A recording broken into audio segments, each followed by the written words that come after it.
Need for Speed World, a game all of us, or at least most of us, enjoyed playing back in the days, has now actually gotten real community-made servers, which actually impressed me in a lot of ways. Does this mean that it is the new successor of Need for Speed Heat until the next game? Yes and no. Yo, what's good guys, and welcome to another video. Today, well actually before I start off with anything, I'm just gonna clarify that I'm only going to talk about one server today, because there are actually multiple servers, if you didn't know, and that is the most popular server, which I have seen most people use, and that is personally the server I use for myself. There is the Night Rider servers, I think. I actually haven't tested out the other servers. Yeah, there are multiple of them. I haven't looked through all of them, so I only know this game based on this server. As far as I get it, there's multiple of them. I don't know much about it at all, but I'm going to talk about the content of this server. So the first thing I noticed was there is no microtransactions, which is great. I think there was on the Night Rider servers though. Like you could pay €5 and get like one car each week for free or something, and money bonuses and stuff. I mean, a bit of microtransactions isn't like, it doesn't ruin the game. If you played Need for Speed World back in the days, you know that this game was 90% microtransactions. It was actually insane. I didn't like the game because of that reason. I stopped playing the game because of that reason, but this time it's actually better in my opinion. But there's issues. Example, there's one issue they actually fixed this morning, 3 AM where I live. I don't know time zone, so I will just say that I live in Sweden. So they updated the free roam, and basically the players were swapping.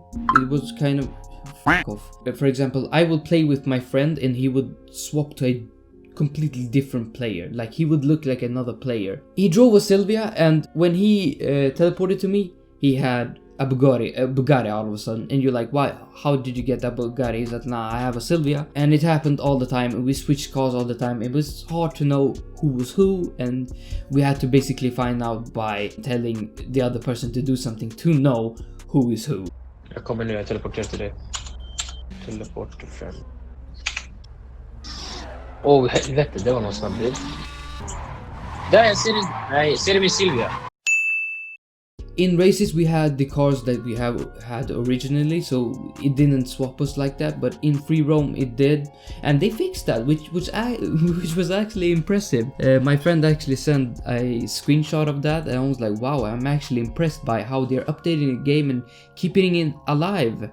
And they're doing this all for free, so man, it's actually pretty amazing. And it does actually show how much they care for the community and how much we love the Need for Speed community, which is also very important. Well, the free roam, it's the same, the map is the same as it was before. I mean, the free roam is now fixed, so basically, and it's a bit smoother in races. But talking about the races, they're quite glitched. In the races, you would surpass all your opponents. You would come first, but according to the results, you would not. You would come last, or you would come second. Like it's really weird and strange. I can't really explain it like that, but you would hit somebody, but on their screen you wouldn't, and they would hit you, and it wouldn't on their screen. Like we were basically having two races in one race. It's really odd. Something was happening in my screen, but wasn't true on the other, on my friend's side. Like, and I recorded it and showed it to him, like, yo, you're crashing into me during the races and I'm losing speed because of that. He's like, nah, I didn't even touch you, you were behind me like 50 meters and all of a sudden you were gone. And then I showed him the video. He was like, wow, strange, that didn't happen when I played on my screen. So we noticed that the races are very bugged and stuff happens, but it doesn't happen, and it's just really messy. It really needs sorting. I think that's the biggest issue when it comes to this game. Just nu jag kan se det. Just nu är jag bakom dig. Exakt bakom dig. Jag ser hur du kör. Du kommer svänga. Nu svänger du. Nu svänger du. Nu svänger du. Nu kör jag in i dig och nu gainar du. Nu är du typ 4 meter ifrån.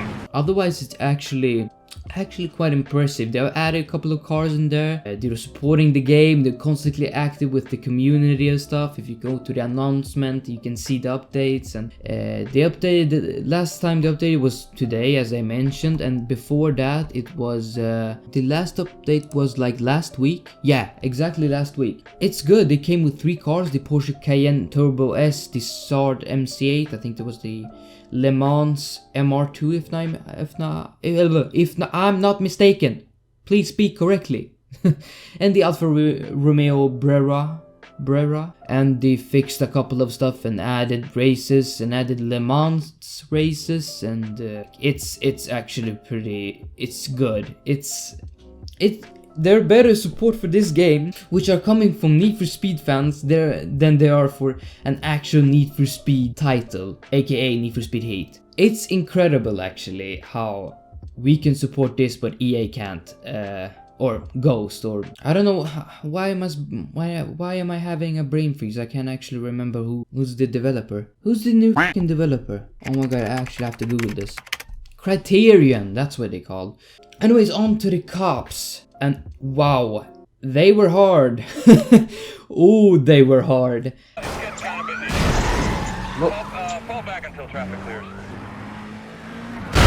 I mean, me and my buddy, we played an event with the cops on, and they were literally like, during the race, it was like 5 to 10 roadblocks on the same road, like 5 meters from each other, which was so odd. I think I know this car. Okay, I have a problem. Hey, wait a minute, what the hell? It was so weird, and you could just like go to the side and just pass them. It's really not well optimized, and it really shows. And the cops were though aggressive and very on you, but they weren't. They were like Need for Speed Heat cops, and they were okay. They were okay. Like before Need for Speed cops before the patch, because they actually patched the cops and made them worse and ruined what was good with the game. Anyways, I'm not gonna talk Need for Speed Heat anymore. I'm gonna talk Need for Speed World, because this video is about Need for Speed World, not Need for Speed Heat now. Don't mix these things up. Come on now. It's good, it's playable. I mean, cops, it's hard, it's a challenge. If you have friends, this game is just perfect. It's a good go-to play game. So should you play this? Yes, absolutely. If you have friends, I mean, if you don't have friends, you can make friends, and if you have friends but they don't want to play with you, you can make friends and having them even more friends. So it's a plus. But the main question is this game the new Need for Speed Heat successor? Both yes and no. As I said in the beginning of the video, I mean, the game itself, it's more playable. It has more replay value than Need for Speed Heat. Need for Speed Heat literally just died 3 months after the launch, which is just absurd. This game, I think, will last a bit longer if they keep updating it in this rate. Get more people behind to help them with the updating, with the upkeeping of the game. Definitely the server will keep just growing and become the new thing, and that would be great actually if it becomes the new thing. So basically, if they keep up with what they're doing, they will definitely get more people that join their service and are active and helping. And I mean, if you look at the chat, everybody is mentioning some problem. Oh, it's this and it's that, and they're always responding, and they're very active with the community. So I mean, it's great, and this is what I want to see from Criterion. If you have to go and look at an example of what you should do, this is the example. Please look at the community and look at how we are just taking care of the server and still keeping this game alive, even though it's dead. I mean, it's great, and I love it personally. But I don't think it will beat Heat, because this is not a new game one. Anything can happen really, but I don't think they will come with a I don't think they will do big things. I mean, they will add a couple of cars here and there, maybe a couple of races, fix a couple of things, but I don't know if they can fix the whole thing, if you know what I mean. I mean, it's hard fixing the races. There's a lot of races in this game. They're even adding races. If they're listening, I mean, fix the races, man. There's a lot of bugs when it comes to racing with your buddies. I keep crashing into them. They do not notice, and sometimes I just look back. I just go a bit to the right and they're suddenly in the wall, and I suddenly crashed into them, and I gained speed and just sped away in on their screen, but on my screen nothing happens. Like, it's really weird and it should be fixed, really. It's an issue where it is acceptable because it's a community server, and really they're working really hard for this, and they're working for free also. Nobody's really paying them for this in a major way. Like, I don't think they're getting salaries. I think they're doing this because they love the community, and we really appreciate that. So big thumbs up to them. And they also have rules and stuff and known bugs and a lot of things which you can check out and just go through for yourself and play the game. I mean, it's very easy to install it. I will leave a link down below to their Discord server so you can join and play as well if you're interested. Yeah, that's it for me basically. If you enjoyed this video, leave a like, subscribe if you're new, and I'll see you in the next video. Bye.